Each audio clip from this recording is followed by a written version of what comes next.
Welcome, everyone, to the Media Row podcast here on a Friday, right ahead of a busy weekend here in the Valley. Drake women going up against the number one team in Missouri State tomorrow at 2 o'clock. And then you have Drake UNI battling it out on Sunday at 3 o'clock. That's on ESPN Plus or ESPN2. I apologize. But a lot to get to on the show today. A huge thank you to everyone that comes up during the Drake games I'm at and giving their kind thoughts and nice messages about the podcast. Really appreciate that. Means a lot. Appreciate everyone helping out with this. Appreciate Trav and Ross throughout the week, having me on and whatnot. So really appreciate everyone. Make sure to follow along on Twitter, social media, YouTube, all that good stuff. Like, comment, subscribe, and a huge guest today.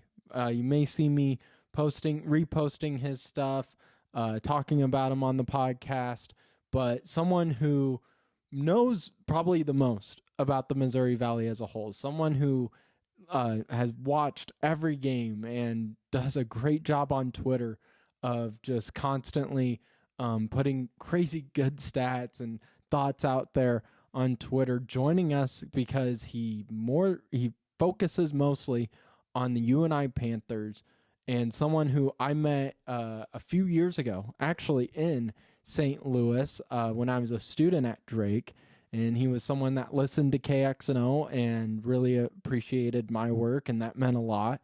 And that is Josh Betts. Josh Betts joining the Media Row pod here today. This was pre-recorded last night, so a huge virtual high five to Josh for being able to jump on late despite having to get up early for his regular job, because I had to get back from the Drake women's game, hustled back over here, and he was willing to do it, so means the world.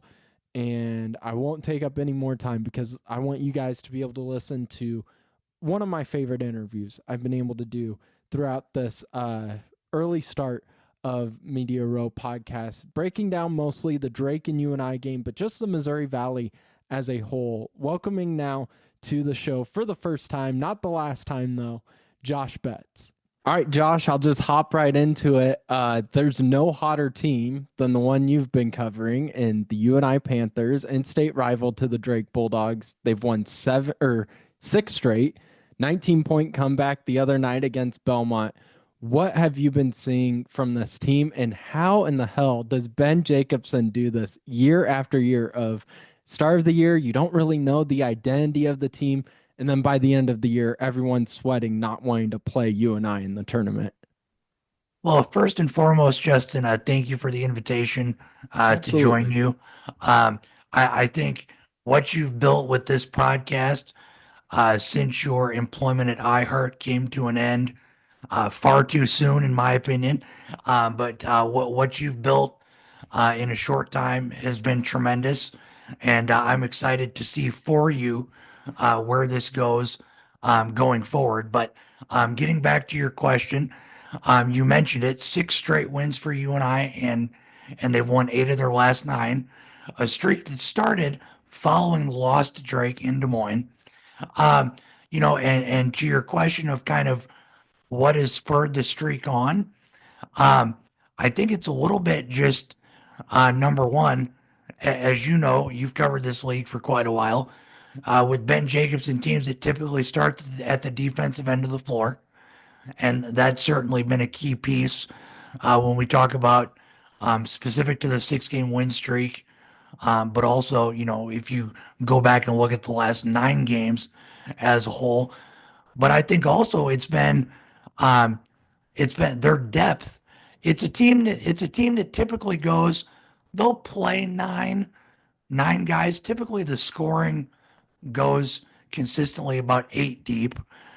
So I think 2 things: improvement at the defensive end, and more balance and more quality depth scoring with this group.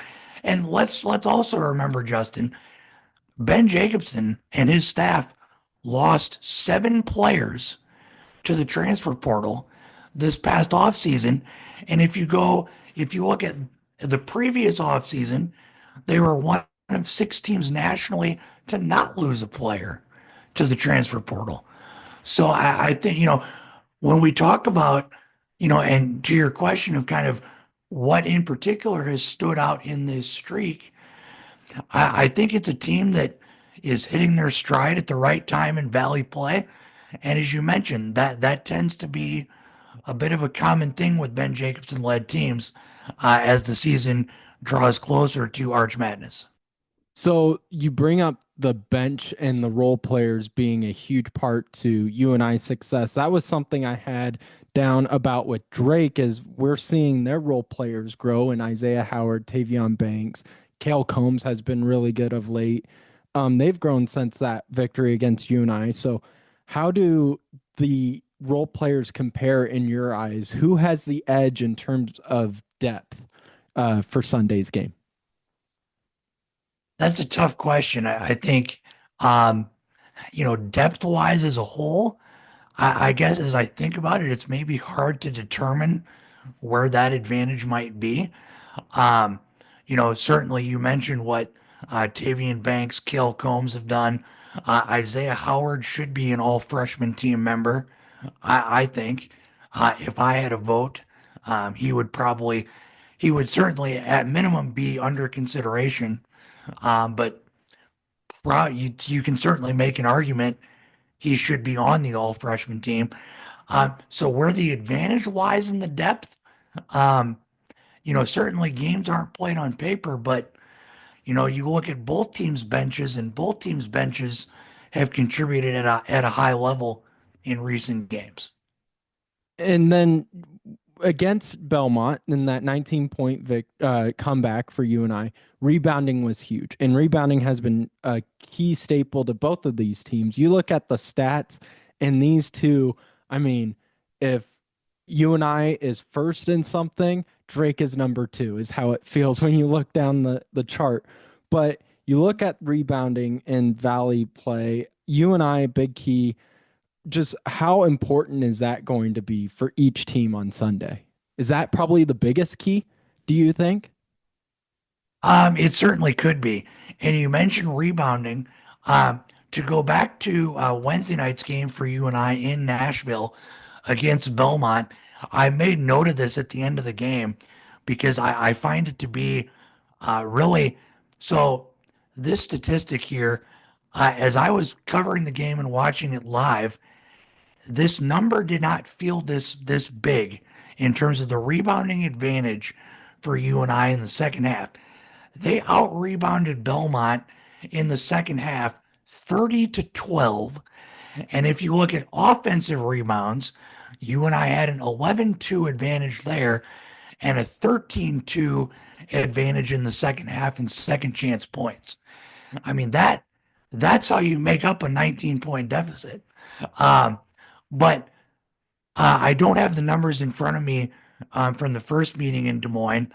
But if memory serves correctly, I'm fairly certain, again, without looking at the stats, it feels like you and I got rebounded and potentially by somewhat of a sizable margin in that first meeting. I don't have it in front of me.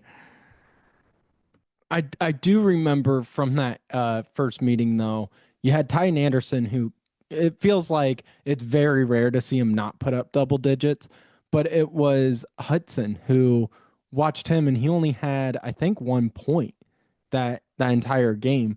What have you seen from him in this 6 game win streak that gives you confidence that that won't happen again? And maybe what can Drake do to try to force it to be another uncomfortable evening? More often than not, in the win streak, Jacob Hudson has been in double figures. You mentioned the 1 point game that he had in the first meeting with Drake in Des Moines. Wednesday night against Belmont, he has 8 points on 2 of 9 shooting from the field, but has 10 rebounds. So I think looking at this win streak as a whole, I think what's been important is on the nights when maybe Jacob hasn't scored at as high of a clip offensively, the role players that you talked about before off the bench have been able to come in and make a big impact. Max Weisbrod Wednesday night, 12 points on 4 of 7 shooting from the field. All of his attempts and made shots from the field on Wednesday night were threes. The other thing that I would point to specific to Max Weisbrod in that game against Belmont on Wednesday, you have Tyler Lundblade for Belmont, one of the best 3-point shooters in the country, came into that game on Wednesday averaging 11 3-point attempts a game. And thanks in large part to Max Weisbrod's defense, Lundblade attempted only 4 threes. So going back to your question on Jacob Hudson, I think the key for you and I is in games where he's maybe not in double figures, how do players like Max Weisbrod, Trey Campbell, Will Hornseth, Cale Schmidt, who's playing uh, somewhat limited minutes off the bench, who missed most of the season up until conference play due to a knee injury. If Hudson maybe isn't scoring at the clip he normally is, what are those other role players I mentioned? How much are they scoring offensively? That will tell the tale, in my opinion, going into Sunday's game. If Jacob Hudson is struggling offensively, who picks up the scoring? You mentioned Trey Campbell, and we've seen against Drake, the first meeting, didn't have a great game by any means, but didn't play awful. And it seems like he's been that way all season long. Like, even if he's not having a great game, he is able to dig himself out of a hole, and it doesn't ruin the entire evening for himself. And he's not, taking dumb shots, hurting the team as a whole. What just gives you the confidence, and what have you seen from him in this winning streak that gives you the confidence that against Drake and moving forward, he is going to be more looked upon on the offensive end? So in talking about Trey Campbell, Justin, the thing that stands out to me, and you mentioned it there, in your question, you know, even if he is maybe not scoring at the highest clip, he's finding ways to impact the game. In the 6 game win streak, he's averaging 14 and a half points a game, 4.5 rebounds, 3 assists, shooting 43.3% from the field, 43.6% from three. If you look at the stats in just Valley play, he's in the top 2 in 3-point shooting in conference play as well. And then thinking about Trey Campbell's season, Justin, there's a couple of numbers that stand out to me in particular. When he scores 15 points or more this season, UNI is 8-1 in those games. And then additionally, when Campbell makes three or more 3-pointers in a game, UNI is 8-0 in those games. And when you look at games when Campbell makes 2 or more threes this season, UNI is 13-2 in those games. Oh, so like you said, he impacts the game, and those definitely showing his offensive numbers. But man, he's not a bad defender either. Him and Sturts will have a good battle. And speaking of Sturts, because we talked about this before we started hitting record, because it's interesting. You and I both we're trying to watch as many Valley games as possible, but um, I have an outsider's perspective on UNI. You have one on Drake, but I wonder if we agree on this. Does it seem like Bennett Sturts should be the unanimous player of the year for the Missouri Valley, the Larry Bird Trophy winner? Is that, or is that just me being a Drake follower? I will not argue with you on that statement. Is there someone in the Valley that you think can even rival him at this point? It's interesting. I haven't spent much time yet um, thinking about, kind of what the first team all conference might look like. Yes, it's February, but it's not something I've spent too much time on. Um, if somehow Bradley could win the league, um, if Bradley would win the league, Maybe there's an argument for someone like a Duke Dean or a Darius Hannah, but with Bennett Sturtz's numbers being where they are, now, if Drake doesn't win the regular season, maybe it's not unanimous then at that point. But I don't see any scenario in which Bennett Sturtz is not the Larry Bird Trophy winner. And correct me if I'm wrong, Drake on Sunday, if they win Sunday, they earn that number one spot, right? Or a share at least of the regular season title. Is that correct? That's a good question. That's not something I've looked into a whole lot. Off the top of my head, I would say it seems like there probably would be at least a share determined there because with the win on Sunday, 2 games clear of Bradley, 2 games clear of UNI then also, Hmm. if I'm not mistaken. So yeah, that should then lock up at least a share with the win. And we're in February now, so it's not too soon to start talking about Arch Madness. We're 2 weeks away. Um, One thing going back to UNI's win on Wednesday, that locked up no worse than a number 3 seed for UNI in St. Louis with that win on Wednesday. Oh, wouldn't it be awesome to see a Sunday matchup of Drake and UNI? Like, I think it'd be nerve-wracking, but a good nervous feeling for those fans of Drake and UNI. Like, I don't think we saw them. What was that? 2020. They played, I believe, in the quarterfinal round. But I don't think we've seen them play in a championship ever in Arch Madness. Um, I'm trying to remember. Yeah, I'm trying to remember if 2020 was the quarterfinal game that was supposed to be played, but with the no, I believe the COVID-19 testing postponement would have been March of 2021, if I'm not mistaken. Yeah, yeah. Yeah, yes, so you're correct. Um, yes, I believe that March 2020 would have been the last matchup. It would be so awesome. I would love that as a fan of Drake, as someone who just loves the Missouri Valley, as someone who respects the longevity and the success that Jacobson has had, and what the new coaches and what McCollum has been able to do with Drake has just been the story of the season. But to wrap up, we're talking about a little bit of Arch Madness, so this is a perfect way. Who is a dark horse or someone that's just still kind of keeping up with UNI, Drake, and Bradley, because everyone's beatable in the Valley, especially in March. We know anyone's beatable in March. Is there a dark horse team that may surprise fans and it may not surprise you if they make a run in Arch Madness?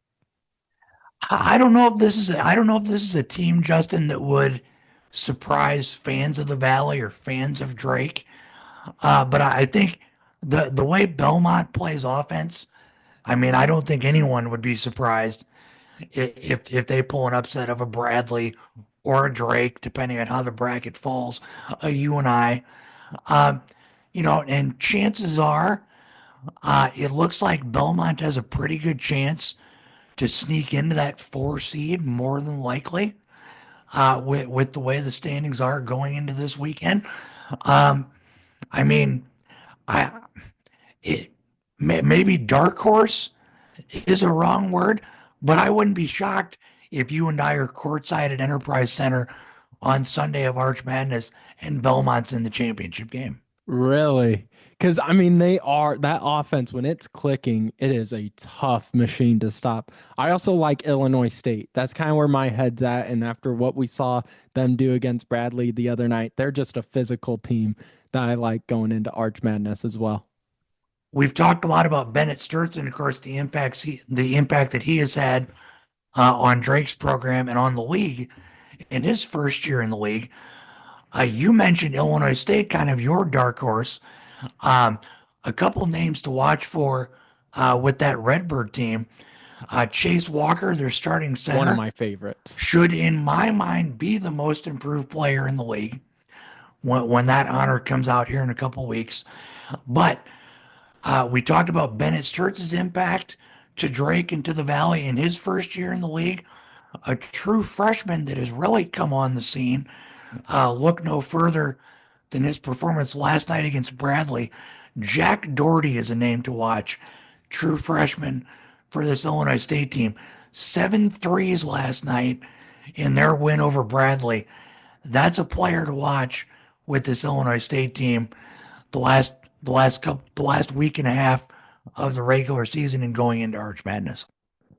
Well, Josh, thank you again so much for doing this for me. I really appreciate it. I appreciate you hopping on late with me, with me covering the Drake women's game, but definitely appreciate your support, and we'll be hanging out in a couple of weeks in St. Louis. Absolutely. Look forward to sharing press row with you in St. Louis. And like I said at the start, what you built here, Justin, is fantastic. And I can't wait to see 3 months, 6 months down the road where this goes. But I'm always happy to join you to talk Valley Hoops in particular.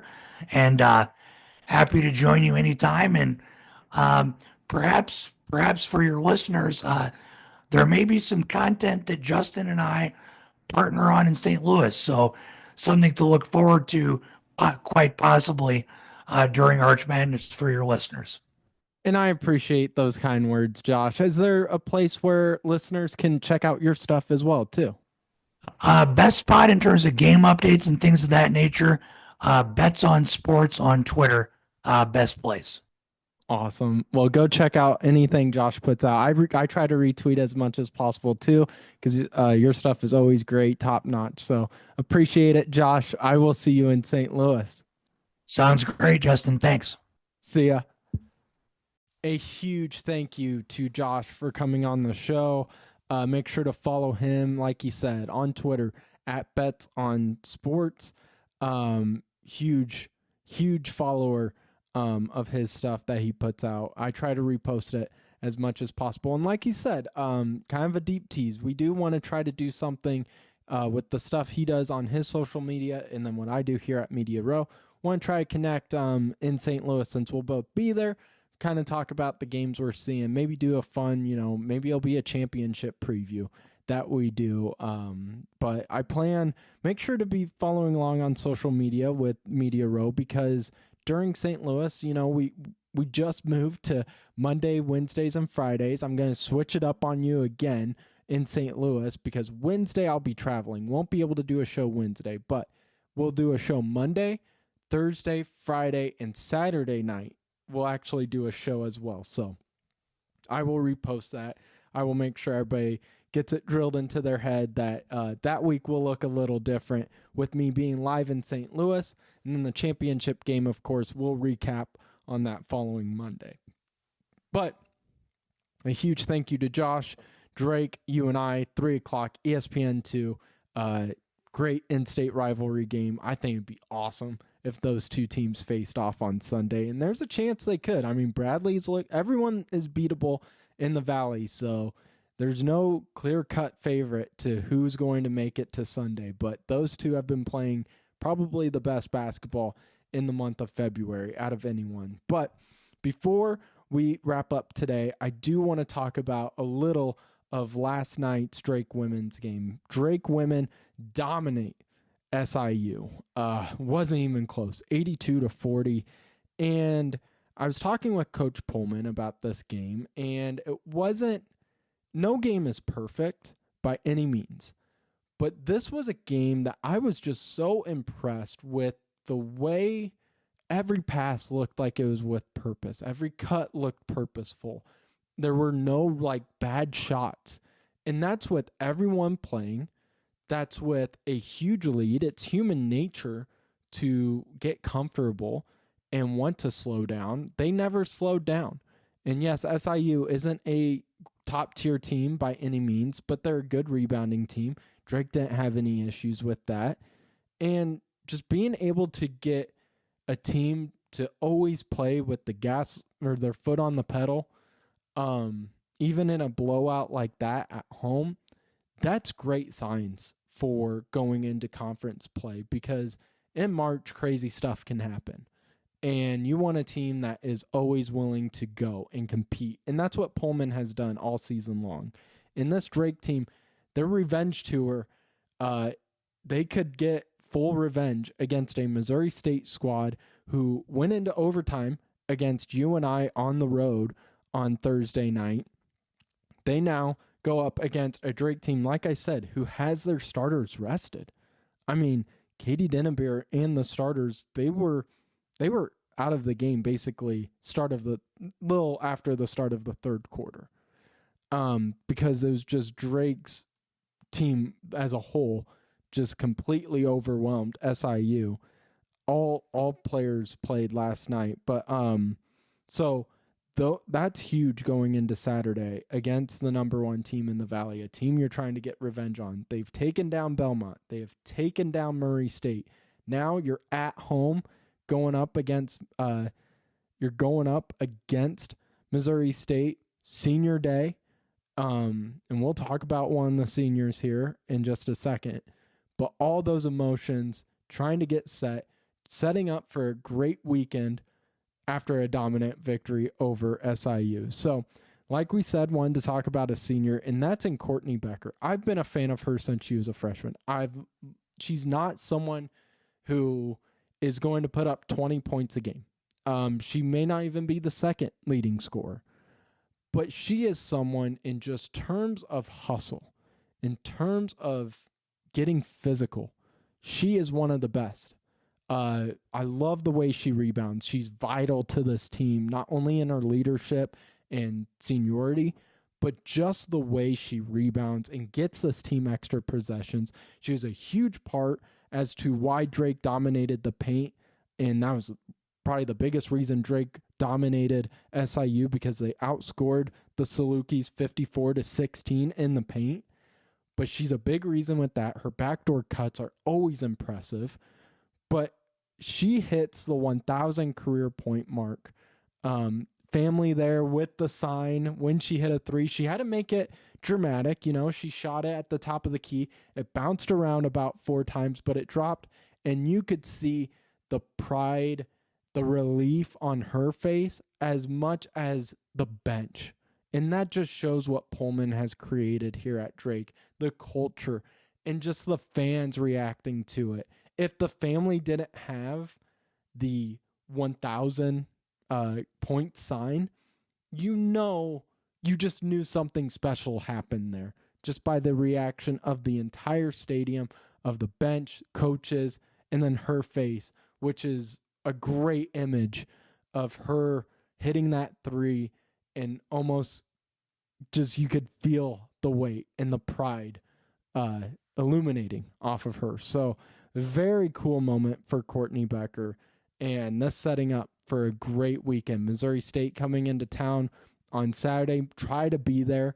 It should be an amazing game, an amazing atmosphere. But Drake, Missouri State on Saturday at 2 o'clock. Drake UNI on ESPN Plus at 3 o'clock on Sunday. So that will do it for this week of Media Row. Make sure to like, subscribe, comment, and join us on Monday at 2 o'clock.